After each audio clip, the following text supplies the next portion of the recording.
And it's We are live. We are live. We are live. yeah. Hello from All right. live from Pacific Coast. Here.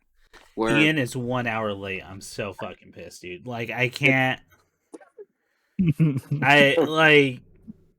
Why'd you say 4? I really was supposed to be been and gone by 3:30, and I was at work until 4:10 today, unfortunately. Yeah. That's it. Okay. Sorry, gang. Well. Yeah. I get up early for my day job, and I have to use this time to do shit. Sure. But here we are, I guess. So. The Passion Project. You guys. know. I mean, I also have things to do. Yeah. I always feel like I know. Yeah. No, like honestly, Nick, because he has like. Do you have classes today? I have one session later today, but I can make it. I can still make it. All right, cool. I'm good. I've literally talked to people outside of this podcast, and I tell them like when it comes to because they'll ask me about scheduling because it's 3 of us, Yeah. and they know how hard that is, and I go quite honestly, it's only Ian, and they think I'm just like joshing or being mean to Ian. No, but every single time we've had to delay, it's Ian. Consistent. It's consistent. It's crazy. If it's Nick or I, it's like maybe 5 minutes. Yes. An hour. Yeah. Or go ahead. Or I just say like I'm gonna get water real quick or like something. Yeah. This is the movie Ian suggested. It was. Right. Yeah. And the only reason I said yes to it is because it's February and I forgot about Valentine's Day. So yeah.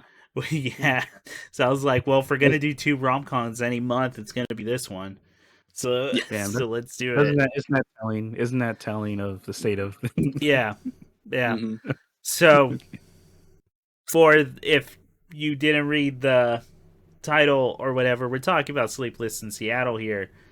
Tom Hanks and Meg Ryan starring, to the point where I don't even know their names in the movie. Sam and Annie. It is directed by Nora Ephron. Mm-hmm. She did some theater stuff like Imaginary Friends and Love Lost and What I Wore. The last movie she made was in Julie and Julia, 2009. Oh, I remember that. Okay. Yeah, she also directed that Bewitched 2005 movie. Oh, cool. Before this, she made This Is My Life in 1994, right after his Mixed Nuts. Oh, she would come back for You've Got Mail. Okay. But she didn't direct You've Got Mail too, so you know what tells you that. Wow, got away from her. No. And I was just the only reason I'm bringing this up is I'm doing a little preamble here because I think it's really interesting where they're at. Oh, you know what? Let me just get the format out of the way. What did we know for Rising Action? What did we know before going into this movie? I'll say I've never actually seen this movie, or if I have, I don't remember it, and it's just like a movie reputationally as like the rom-com, basically. Yeah. I didn't even know the plot, I guess, because it is not what I thought. I thought there was more letter writing in it. Yeah. No, I thought there was gonna be like I went to Seattle and I had like a fling.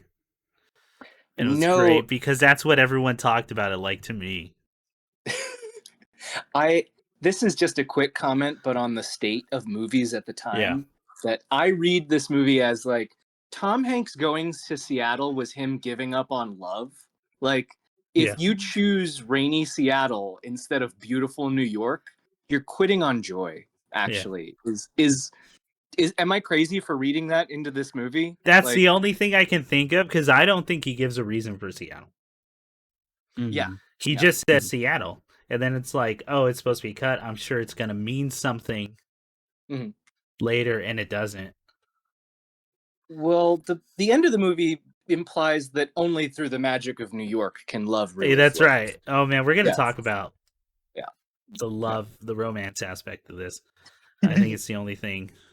And I got a quote here that kind of cracks open my problem with the movie, but from the director themselves. Okay. It insists upon it. So no. All right, so we got this is Bill Pullman's thing. I was going to talk about Bill Pullman in this thing. Wait, sorry. Nick, what did you know about the movie before going in? Yes. I mean, pretty much the same. Like with Chris, like I already had an assumption about what I thought the movie was because everyone else that and like other sitcoms would reference it to oblivion, just the ending. Yeah.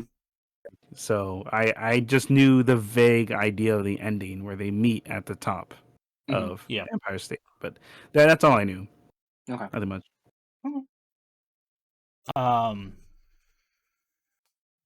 Yeah, pretty much I'm with you guys. I didn't know about anything. Like watching this movie, it was very obvious I didn't know shit about this movie. And like what it was actually, what kind of romance. I didn't even know it was a romantic comedy until Ian suggested it, and I looked it up. And yeah, I just knew it was Tom Hanks and Meg Ryan, and it takes place in Seattle, which is kind of true. Kinda. I knew it made a lot of money. I didn't realize how much money. It made like a shit ton of money for its like budget. A budget of 21 million. It made 227.9 million. That's crazy. That's fucking insane, dude. That's crazy. Yeah, Restless. I think somewhere in like an IMDb fact, I don't know if it's true. I would have to look it up. But apparently, it's the highest grossing Tom Hanks and Meg Ryan joint. Okay. Out of all of them, even more than You've Got Mail too, which is crazy. To me. Oh fuck. Okay, so let's just get into the client. Let's just talk about the movie. Let's get in there. Yeah. Okay, so Tom Hanks. We talked about Nora Ephron, the director. Tom Hanks at this point in his career, this is 1993. The year prior was Radio Flyer and A League of Their Own. Oh wow! So he's coming off of A League of Their Own. Okay. And of course, 2 years before that was The Bonfire of the Vanities, Joe versus the Volcano. And then, of course, we get back to 1989, which is The Burbs and Turner and Hooch, which is just what I wanted to talk about. So, okay. And then before that was big. After this year in 1993, what Tom Hanks movie comes out, you guys? What's the next one? After this, is it Got Mail? No. Is it Forrest Gump? No, You've Got Mail is 5 years later. Okay. No, wait. Yeah. You said, what'd you say? What, Forrest Gump? That is next year. That is 1994. There is still a movie that must come out in 1993. That must for him.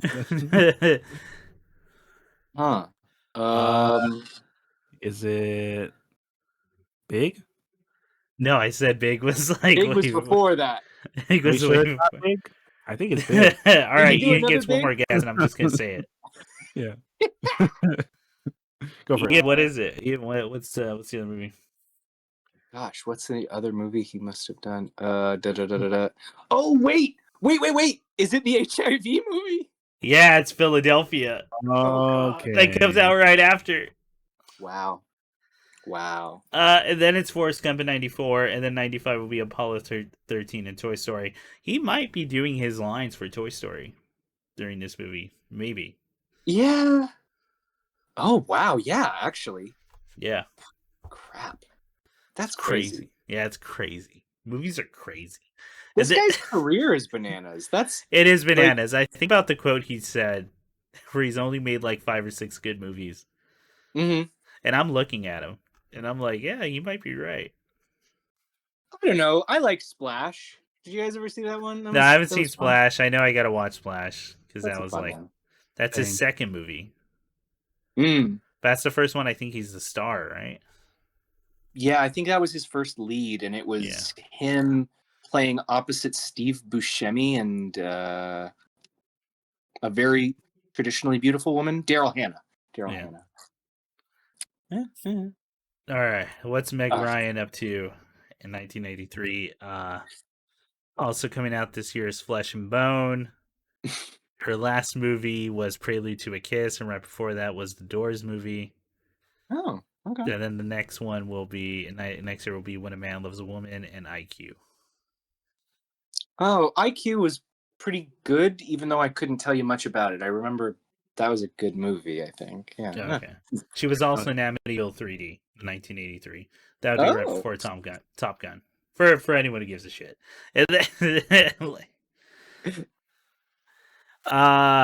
Fucking. And that was the reason I know I have this all lined up too. Yeah, is because I was wondering where is Bill Pullman at? Well, he's about to do Casper, maybe, or has just done. Casper is in 2 years. Oh wow! Okay. Bill Pullman is in so many fucking movies. It's crazy. I was looking that up too. Also in A League of Their Own here. I'm seeing. That's where they met. That's got to be where him and Tom Hanks met first worked together. 93. He has 4 movies. Wow. That is a working actor. A solidly working actor. Yeah, Wyatt Earp would be in 94 the next year. Casper's 95. My question was like, yeah, where's Independence Day, right? Yes. Because maybe, although I wasn't around at the time, I feel like that's like the household name, right? Mm-hmm. Mm-hmm. So I'm like, when Meg Ryan's saying Bill Pullman's not enough for her, yeah, and I'm just like, has Independence Day come out? Because that would be really fucking funny. Like if the president, it's not good enough. The man who saves us from the aliens, who inspires us. Oh, you think hero president trounces American hero Tom? Yeah. Okay, all right. No, you're stuck with me, woman. Oh man, and like he did Independence Day and then Lost Highway back to back. That's amazing. Dude. That's crazy. That's amazing. That's beautiful. Man, to go from Independence Day to Lost Highway, that's fucking awesome. That's amazing. And Lake Placid isn't even out yet. Holy! Oh my god! Like, yeah, man, Bill Pullman fucking rules. If this is like his, he was in Titan A. Sorry, go ahead. Oh, I was gonna say we can make that the official stance of the podcast. Bill Pullman fucking rocks. He's great. Oh man, we say that, but like I don't know who he is as a person. We could find out he's like a Nazi, like tomorrow. As of this recording, he has not publicly announced himself as a Nazi. Not yet. Here's what I will say. Just to, I think is a good compliment covering the tracks. I'm always a fan of the working actor, someone who's writing and doing stuff. The guys who are just putting, or any actor, actress who are just putting in the hours, getting in the stuff and just going for it because they love it. Yeah. So and Bill Pullman from this is obviously a working actor. Definitely. Because we're not even talking about television yet. Nope. All right, or stage plays. This is fun. Oh, he was a regular on Torchwood? I don't remember that. That's great. Oh, yeah. The American one. Yeah. Okay. Torchwood. Anyway. All right. So the movie. Yes. Who wants to try to sum up the movie? Unless you guys want me to try. It's a movie where Tom Hanks and Meg Ryan yearn for each other in a cosmic sense, and then get together. Tom Hanks does not yearn for Meg Ryan until 40 minutes before the end. He gets like a weird meet cute, and then he's like, "Oh, it's a meet cute. It's some woman on the highway." Yes. Was some woman in the airport and then in the highway. Oh yeah, that's right. The airport thing happens. Yeah. That part's weird because it starts off like Tom Hanks is stalking her. Yeah. He's just following a beautiful woman like in an airport. He's just got play.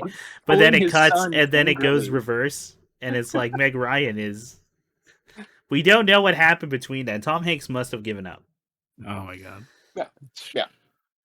You know what I think it is, man? I think they added that. It feels like they added that because it really comes off even weirder with Meg Ryan standing in the middle of the highway, staring at Tom Hanks, and Tom Hanks is like, because that turns it from adding the extra scene turns it to infatuation, right, or like magic attraction, whatever.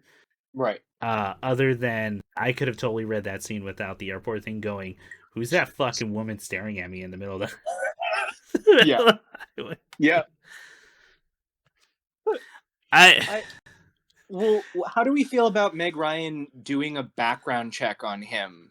So fucking creepy. That's wild. That's kind of wild. It's kind of wild from just his voice on the radio. Yeah. All my thoughts about this movie are kind of like, it's a 90s movie that tries to be really cynical and savvy, and also be like a classic 1940s. It's all mystical longing. It's all destiny, and Well, I'm really glad you brought that up, Ian, because there's a quote here from the director. The original quote is from the book Happy Endings in Hollywood Cinema. Okay. This is from Nora Ephron. In regards to Sleepless in Seattle, our dream was to make a movie about how movies screw up your brain about love. And then if we did a good job, we would become one of the movies that would screw up people's brains about love forever. Wow. Granted. Okay. I would love to know who else was working on the movie and if she ever fucking said that. Or when writing the movie. Like, was it shared? Like, because she is saying this after. Yeah, it's way after. Yeah. So you could be lying, but I want to believe her on that, because like there's so many parts in this movie, where they're watching an old romance and they're like, men don't talk like that anymore, or men don't do romance like that anymore. And me and Nick were like, we were watching this movie and we just had the discussion of, like, love in marriage is an incredibly new thing. Yes. Like, we're talking like last 50 years, maybe tops. Before marriage was super about just like survival and like taxes and property transfer. Exactly. And property and stuff. Whatever. The famous quote of "What does love have to do with it?" Yeah, love was like super thing. So those movies that they're watching are just incredible fantasies. Yes. Not at all reflective of what like was actually going on. And that's the point I think that they're getting at, because they're trying to name all these references and do all this stuff and be like, why couldn't the love be like this? And Rosie O'Donnell's in this fucking movie. I didn't know that. But she says the line of, you don't want to be in love. You want to be in love in the movie. Yeah. And she's 100% fucking right. Yep. That's the movie. That's the movie. That's the movie we're watching. And I mean, I agree with you guys. Like the thrust of this movie, I do think often casts mostly Tom Hanks and then secondarily Meg Ryan in a like a negative light for their cynicism towards you've just got to believe, you've got to make yourself, and like to a point I agree. If you want to be in love with someone and you want to be happy, you do have to accept a little vulnerability. But the movie is essentially saying like, if you have to accept a lot of vulnerability. You have to accept like a lot. You have to be willing to really open yourself up to like your just rawest emotions. Yeah. To a total stranger. It's work. Your child. It's the thing about relationships, man, that like, they're right. Movies don't talk about enough, which is it's fucking work. Yep. You don't know. Like, it's infatuation at first, then it's, the honeymoon phase ends, and then the work begins. Well, it's more like you're now yourselves with each other. Yeah, exactly. Exactly. There's a great quote. That just reminded me of like one of my favorite shows is Love Is Blind, right? Oh yeah. Okay. So because you know about the show Love Is Blind, that's the one where like they don't see each other. They're like in a room. Yeah, you were telling me about that. So they have the Japan episode, and then there's one. It's like one of the only couples that actually sticks around together after the fact. And then the friends were talking about like, it's pretty intense experience to like commit to something like that in just a few months, right? Yeah. Yeah. And then they're like, well, to be fair, it's messy. It'll always be messy. Like, Yeah. it's messy work. Some people just don't want to put their hands in and get dirty, No, again, it's back to we want it to be a movie. We want it to be magic at first. Even the mom starts it off right after Meg Ryan introduced Bill Pullman, and they're taking two separate cars. I think that's really funny. Yeah. They don't quite explain why. Are we just assuming it's allergies or like? No, they're going separate ways. Right. They're on different tracks. And like I think the reading of the movie is supposed to be like, oh, these people are content, but they're not in passion. They're not passionately in love with fucking love. Yeah. Yeah. It's this weird thing of like, I think what they're trying to say about like movie love is that you're always in the honeymoon phase, right? Yes. Is if it's true love, or at least that's the thought. That's the idea, right? And that's the lie we tell ourselves. Yeah. Because it's not. It's more waves. It's ups and downs. It's ebb and flows. You get moments that are like the beginning periodically in variants, but it's not. You cannot. Exactly. It reminds me of that Daniel O'Brien thing on an old Cracked episode where he was like, "Yeah, romance movies never show the true moments of romance, which are the very little moments, the hundreds of little moments that happen." Yeah, because that's when you usually know, right? Because you're finally comfortable with each other. You can be yourself. Yeah, with this other person. Yeah, it's so funny. Like in this movie, there's a line where the son, and I want to talk about the kids in a minute when we get a chance, but I think they're gonna further this point. The kid, there's a line where Sam's son is saying something like, "Oh, she loves the same pitcher on the Cubs that you love." Da da da da da. And it's an easy thing for a movie to point to of like, oh, they like that little idiosyncratic thing that you love. How often though, I like when you see, I can't think of a movie example, but the moment you're comfortable enough with someone and they're like, nah, that thing you like, it's dumb as shit, and you still like the person. Yeah. Yeah. That I think you're right. That doesn't come up enough, like in movies. Yeah. Yeah, where's the like, it's fucking stupid. What are you talking about? Or there's not, you know what it is? Because you'll see this sometimes on like maybe YouTube or like Twitch couples. I'm specifically thinking of like Pat and Paige, for anyone who knows, from Pat Stares At and Peach Saliva. Where you it's that thing of you're living with someone and they're being themselves around you. And you find out they live life. They have certain things they do, little idiosyncrasies that are fucking weird to do in life. Like maybe you get into bed weird. Your pre-bed ritual is weird. Right. Maybe you. I'm just gonna use the example from Peach Saliva. Maybe you check your McDonald's burgers for worms. Because you, as a kid, were told worms were in your burger if you didn't check, and that fucked you up. Or just all these things, all those things, right? And I'm with you. I think that shows way more romance, way more realistic romance than the movie like magic shit. Yes. But I think they're trying. I think that is what the movie's trying to get at, because we see Tom Hanks' dad actually dating.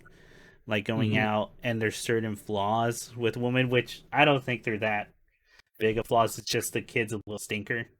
Yeah. And which is like her laugh. Yes. Is weird. I will admit, she's trying too hard. I think, but I read that laugh as she just met this new guy. What some women will do is you laugh at the dude's jokes, no matter what. Which I fucking hate, by the way. Just putting that shit out there. If it's a fake ass laugh, is worse than silent. Yes. Yeah. Yes. To me, it's if you got. I need to know if that worked or not. Like, anyway, I think I have to throw on and ask you guys about a line that's used at least 3 times in the movie, because that's my thought. I agree with you. I think there's a degree of try hard that the first girl, Cynthia, something like that, the first girlfriend that Tom Hanks tries dating again after his wife has passed a year and a half. They keep saying you're more likely to die from terrorism than meet a man past 40. And it's just kind of thrown at women at different parts of this movie. So it's thrown at Tom Hanks too. It is. In that scene where they make fun of the woman from Rob Reiner. Yes. But no, I think that there is this strange thing, and we can go into other aspects of it. It's one of the weird regressive parts of this movie that feels so antiquated. Yeah. Where there is like a woman who's 40. What do you think's gonna happen? Gross. And it's like Meg Ryan, and I'm like, that's like the best looking 40 I've seen in the movie. If she's 40. There's some regressive stuff, but hang on, before we'll get to that, because there's a scene that I want to talk about. Oh, sure. I want to stay on the kid and with the role he's playing. In this movie, he's very much, I think, if we're following this quote, if we're following this line of logic here, which I'm glad we didn't talk about this movie right after, because I just would have been like, I didn't get anything out of this movie. I didn't like it at all. I still don't quite like the movie, but we'll get into why later. But at least this is a through line. Anyway, the kid is the one really pushing the magic angle with Tom Hanks. Yes. Because it is this, because that belief's childish, man. It really fucking is. Like, it's such a childish belief of love or view of love. Like when the mom describes it, they're this elderly couple, but they got like married super young, which is like, those are the emotions you would feel as like a teenager or in your early 20s, right? Right. When you marry. That is what you're going to feel, and that's probably what you antiquate it with. What the mom isn't talking about is, but how'd it go the last 50 years? What was that like? Yeah. Do you think the kids brought you together, made it worse, made it like rift apart, or was there ebb and flows? What was the work put on to maintain the relationship, right? Well, and we don't get a relationship in this movie. We get all the longing, yearning, lingering. You get a bunch of single people talking about, or like married couples, like, right? Yeah, exactly. People who aren't fucking dating. Yeah. Like at that time. And the one person who has any insight into it seems to be, I think Rob Reiner's married in this picture. Yeah, I think he mentions his wife at some point. And he goes on at length about the 90s is super different. You got to wear a rubber now. It's crazy. Like all these wild things he says. To be fair to Rob Reiner in that one, I think that was the punctuation on the joke, because it was a bunch of lists. And then that part was supposed to be like, what the fuck, man? I think that was the joke, but... Oh, sorry, go ahead, Nick. No, I know. Those are all great points about it. And like, for me, I think kind of what I learned with relationships is like, there's always, we talk about honeymoon phase, but I think it's more, I always equate it to like, there's at some point they're gonna see a part of yourself that you haven't fully figured out, and you can't hide it. You can't run from it. Yeah. There's a great little post from Jason Pargan recently where he's talking about like how when you're with someone, right, you and your partner's gonna notice things. So a common scenario is like you're in an argument with them and you make a face. However, you yourself don't know you make that face because you're not looking at a mirror 24/7. Yeah. or when you have specific emotions. And then they go, see, you're doing it again. And you go, what am I doing? That's a genuine question of, like, I don't know, because I'm not looking at me. When I'm doing shit. I didn't know I make a face, or they didn't know they make a face, or that they have this quirk and all that. And to your point, Nick, they have to see a side of you that's either one, reflective of themselves, or two, a side they don't like. Yeah. That's annoying.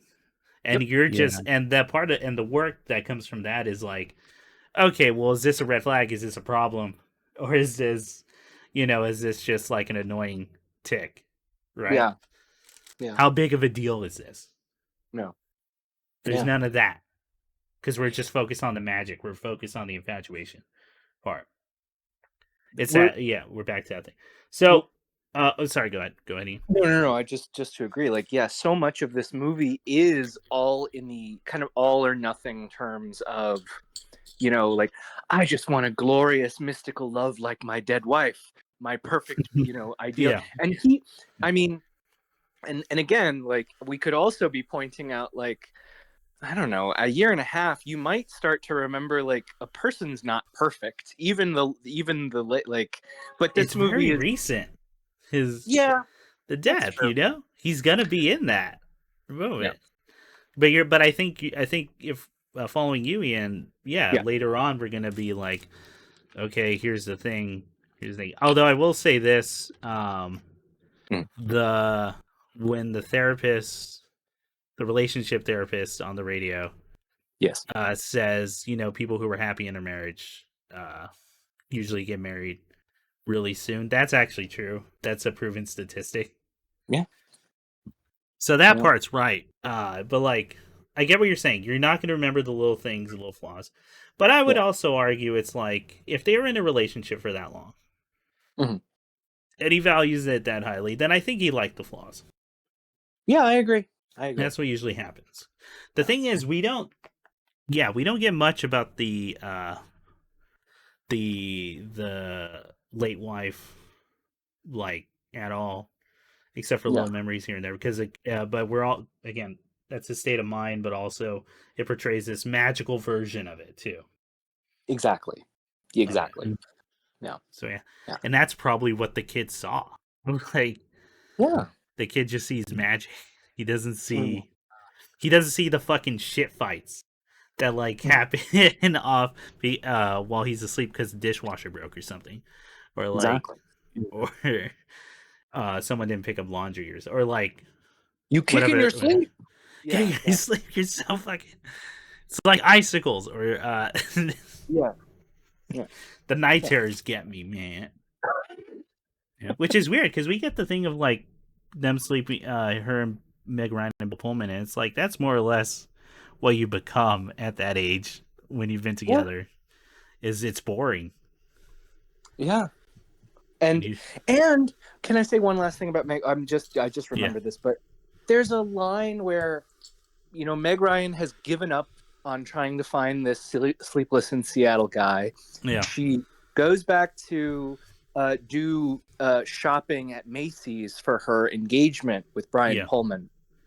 And there's this line where she says something like, "Oh, you picked out the exact ring I would have bought myself if I could pick any ring in the world."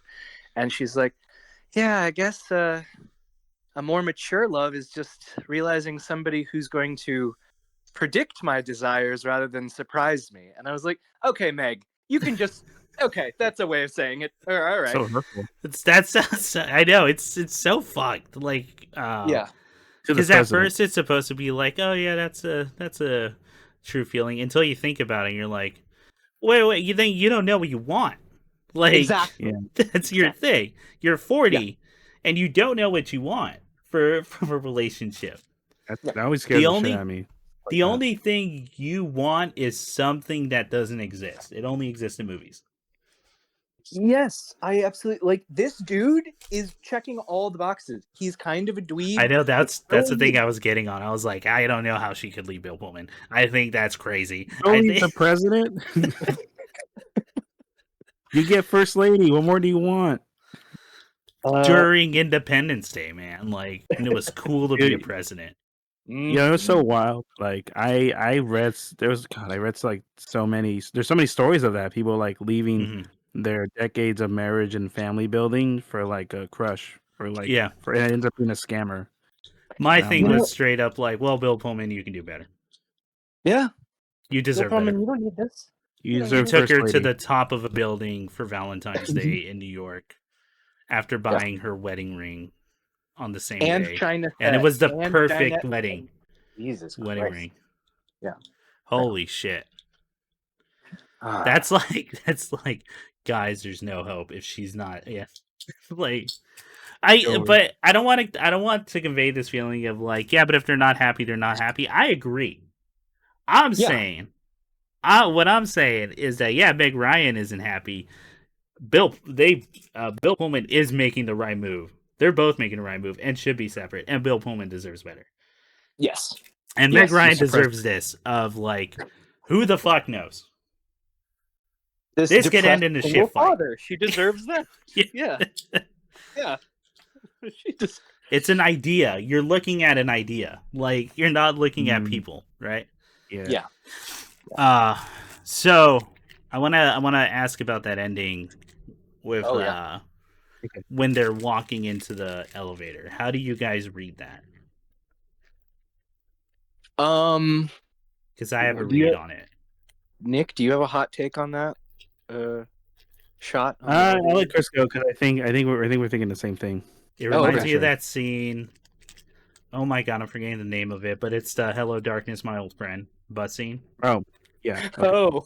What have we, Mrs. Robinson? What have we done? What have we done? Right. It's not Hello Darkness. But it's that thing of like, I feel like they should linger on it more. Because I am getting looks of like, yeah, that could be like, wow, this is crazy, this worked, or what do we do now? Yes, because the reality is that moment where the movie ends is the actual beginning of a relationship. At least, that's all we get. And we see the kid smiling through the elevator because he got what he wanted. Yeah, he got the idea thing. But I think it's also vague enough that people are going to go, see, it all worked out. It was magic. They're going to be together forever. And I think I disagree. But Go on. Oh, Nick, did you have something to say here? No, I was agreeing. I was just saying, yeah, like, I think it's just like, maybe they do deserve, it's like a Gretzko where it's like, yeah, maybe they do deserve each other. These weirdos. Yeah, maybe. With expectations, I think that I forget that dog lady's name, but she definitely was too good for him. Oh yeah, dude, I know. What the? I remember that shit. I was like, what the fuck, dude? That's as good as you're gonna get. Like, with you playing bass. Come on. Yeah, man. She puts up with that shit. And like, no, out of focus. There we go. Yeah, it's weird. It's weird, man. It's a weird movie. Other critiques about this movie besides that's more or less what I got out of it. Right. Okay. I kind of agree with the director. More critiques. This is like one of the whitest movies I've seen in a long time. The only black actor, the Elevator Man. He's dressed up in oh dude, it's so white. They go to a dinner, they're in two separate cars. It's some of the oldest people you've ever seen. And then it's a dinner, and me and Nick were both like, I don't know what this is like. I don't know. This is not. Would know, Chris.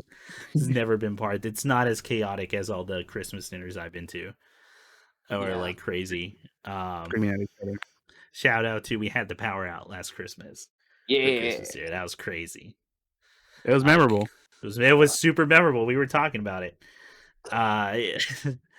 They're all dressed in suits. There's a chandelier. There's heavy Christmas decorations in a small room. There's a wedding dress in the attic. You guys don't put on suits to see your family?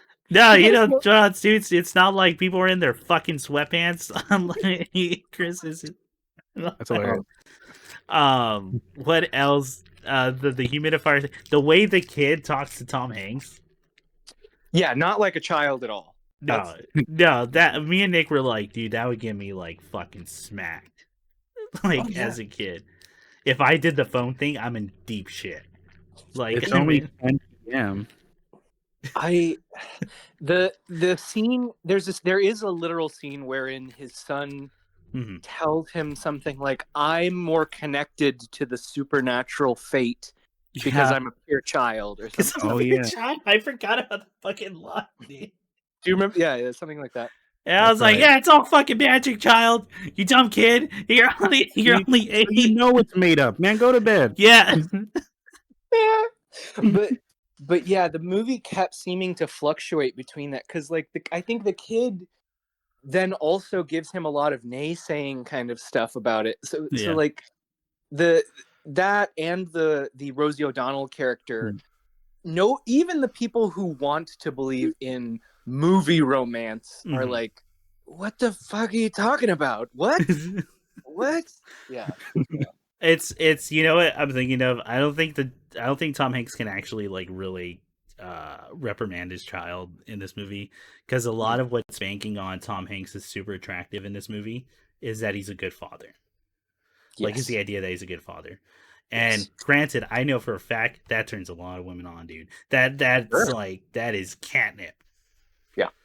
That is crazy. You don't hit your kid? Okay. To the point Meg Ryan's watching them like on the beach during the football. And she's like, "Dude, that's so fucking hot." And I'm like, "You know what? I get it. Sure. I get it. I understand." It's still fucking weird. She's on a highway. I love that the truck driver didn't slow down once. Hell yeah. For Meg Ryan. Thank God. He was going at the exact same speed the entire time.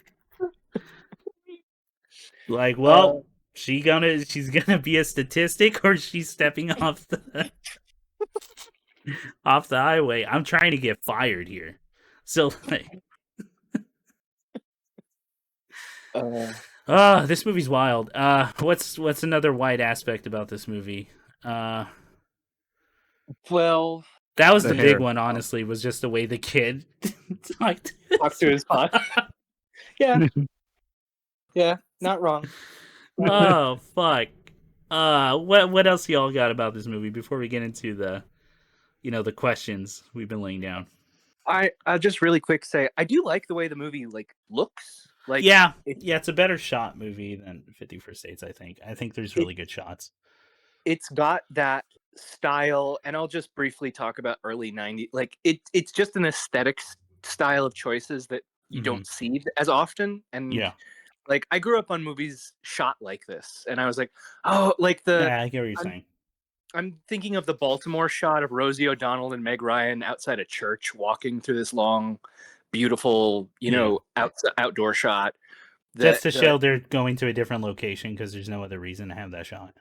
Oh, absolutely. It's just to show off, like, hey, here's New York, here's Baltimore, here's Seattle. We really went there. We really shot in those places. And I don't know, like there is something really nice about that tactileness of it. Yeah.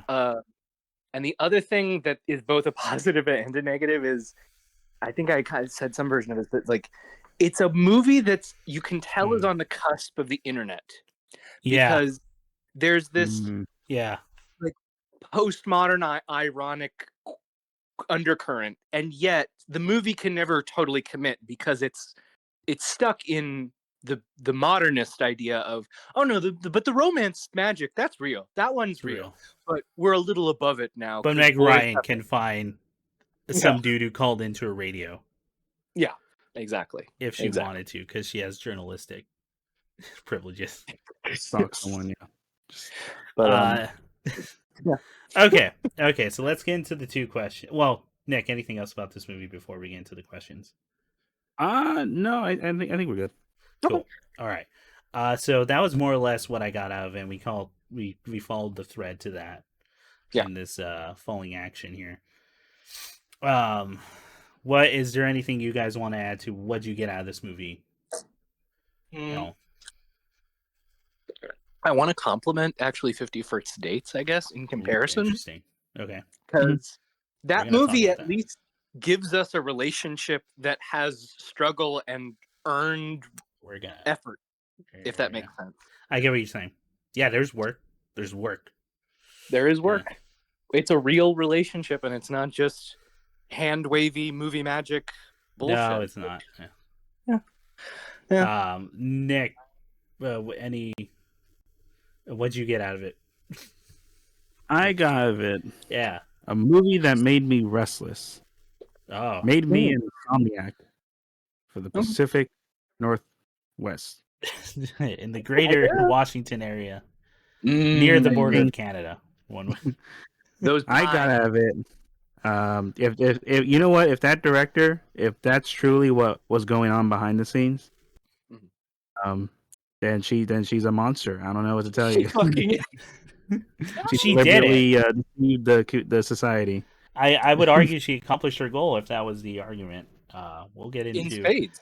We'll get into whether or not we actually like this movie right now. I got out of it lies, deception, the president. Okay, so first question before I ask, did you guys like the movie? Just to make it clear. Because I know it's going to sound like I did, but I didn't. You're right. First question is, all right, we did this for 50 First Dates, and I totally forget the ranking. I think it was 60% comedy, 40% romance. Romance is what we did. Let me make sure I write that down. Okay. So I don't forget this time. Okay. 40% rom, 60% com. Okay. All right, what's our way here for Sleepless in Seattle? What's the ratio for rom and com? I'm happy to open the bidding at 20 to 80%. 80% romance? Okay. And 80 rom. Yeah. I might agree with you. I don't think this movie was that funny. No. I don't. There's moments of punch up writing you can see like really well, especially during the dinner. Yeah. There's a couple who's just the guy's just saying shit, so it's funny. Yeah. And like you can tell they're shot alone. I don't even know if they're at the table most of the time. Mm-hmm. And it looks like they're separate from everyone else, even though they're supposed to be sitting at the same table. Yeah. Nick, what's your rom and com ratio? Yeah, man, that's a good ratio. I'd probably say that's a good point. 30% comedy. Oh, you're saying 30. Okay. I say 30 to 70. Okay. I'm gonna chuckle twice. Split our difference, man.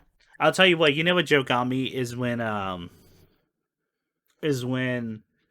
the Tom Hanks has a couple friends over, and the woman's talking about the movie that's being referenced here and what's actually happening. Remember. Yeah. An Affair to Remember, thank you. And they're talking about it, and she's choking up while talking about the ending. And then all the guys are like, "Oh, women!" And at first you think it's that, you think that's the joke, and the joke is just simply, "Oh, women get emotional. Isn't that right, men?" Ha ha ha. And I was like, "This fucking sucks" as a joke. Until Tom Hanks goes, "Now a Day to Remember.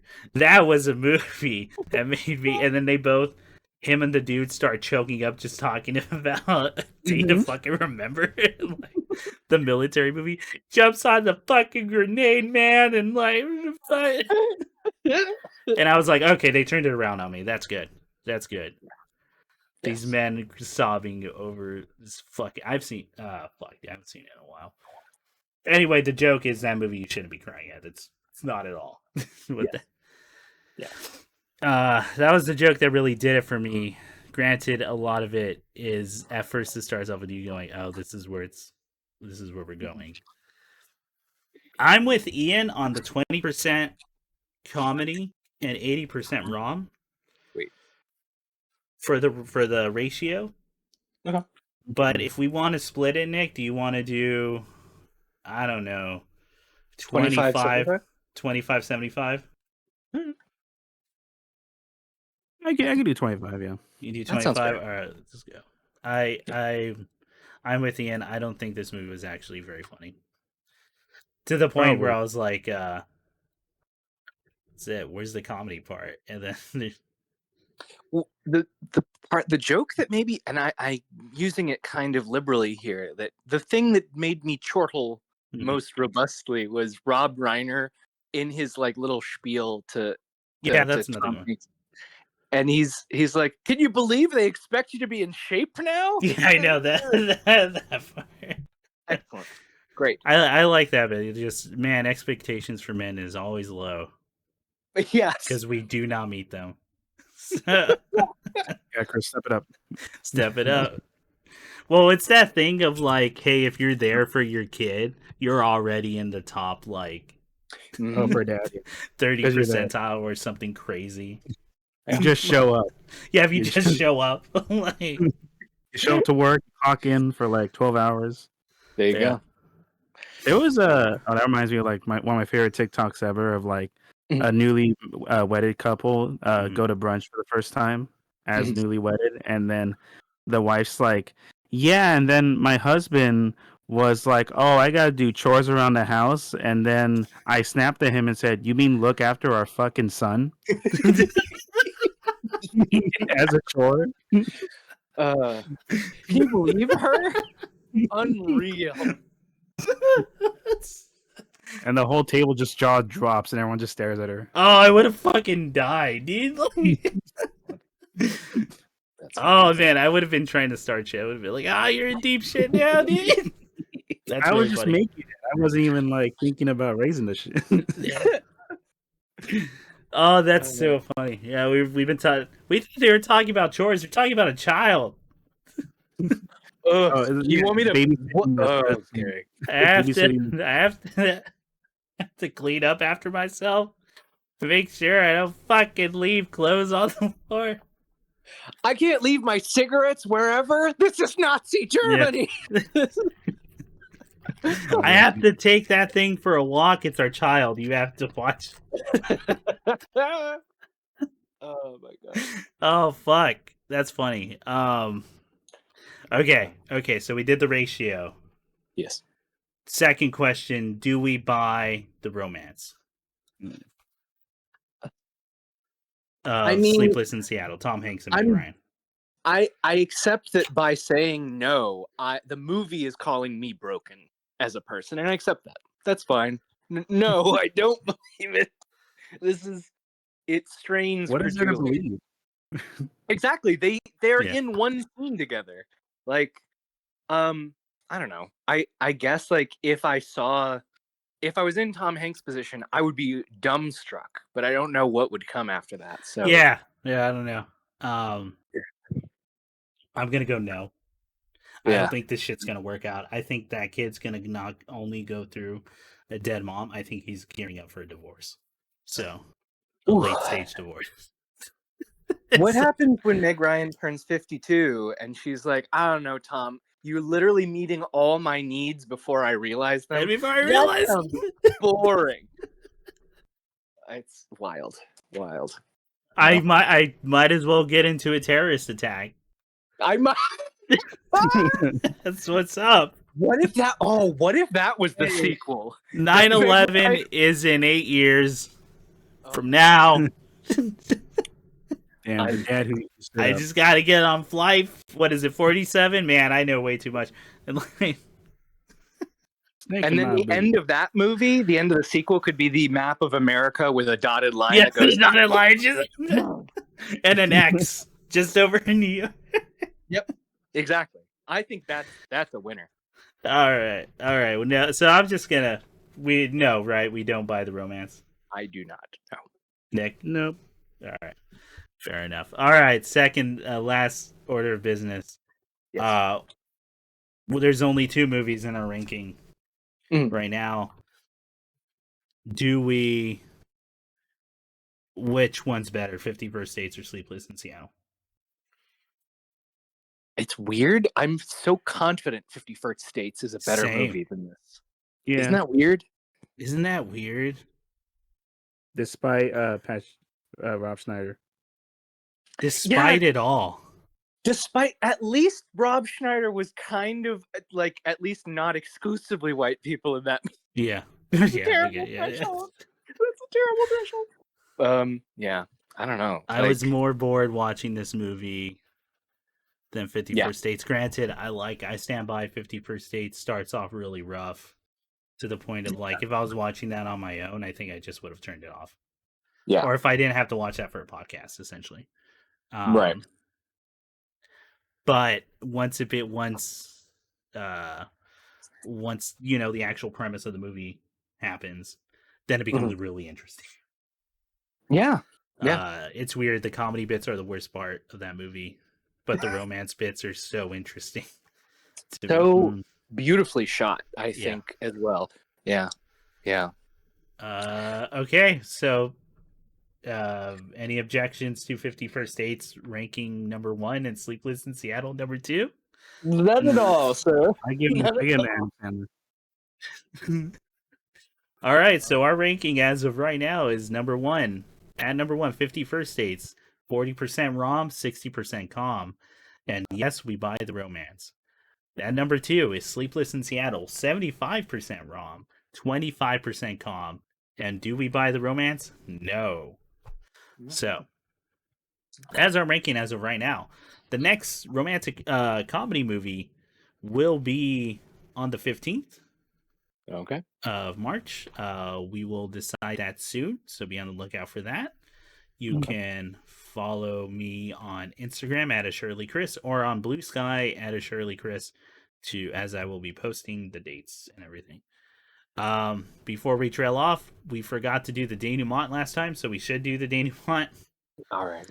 Now, which is any recommendations having watched Sleepless in Seattle? Sure. Ooh, good question. Because I don't know. You've Got Mail. I watched that in middle school or high school, and I think I liked it, though I don't remember much. That's Tom Hanks and Meg Ryan's next movie. Okay, that's a good follow up to this. I'm gonna recommend a movie I kind of remember called Don Juan, which is Scarlett Johansson and I'll think of that young man's name, but it's thematically this, but maybe done better, where she's drawing all her expectations for relationships from rom-coms, and he's drawing everything from pornography. Oh, dude, I've heard of that movie. I've been wanting to watch it. Oh, nice. It's so interesting. That might be a good one to do later on, but yeah. It might be. It's called Don Juan? Don Juan with Joseph Gordon-Levitt and Scarlett Johansson. I'll double check that.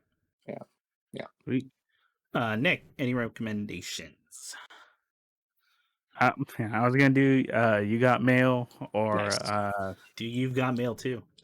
Yeah, Mail too. You know, I recommend You Got Mail. You got more mail. Even more. It's tough because like for rom-com stuff, like I always go for like any of the more like niche stuff from the 90s, anime wise. Okay. Yeah. I would say like if you like a better version of the whole like actually working out the relationship, that I really do enjoy His and Her Circumstance. The Hideki Anno show made in between Evangelion to keep him sane. Okay. Okay. I love it. It still holds up. It's a great rom-com. Cool. Really all right, that's it for today. I didn't think I would dislike Sleepless in Seattle as much as I did. Same, actually. Thanks again. This movie made a shit zillion dollars. This might be a good litmus test for people. I wonder, like, who buys it, right? Yeah. Who buys this shit? Who's on the kid side? Right. What, you believe the child? You believe the child? Oh my god.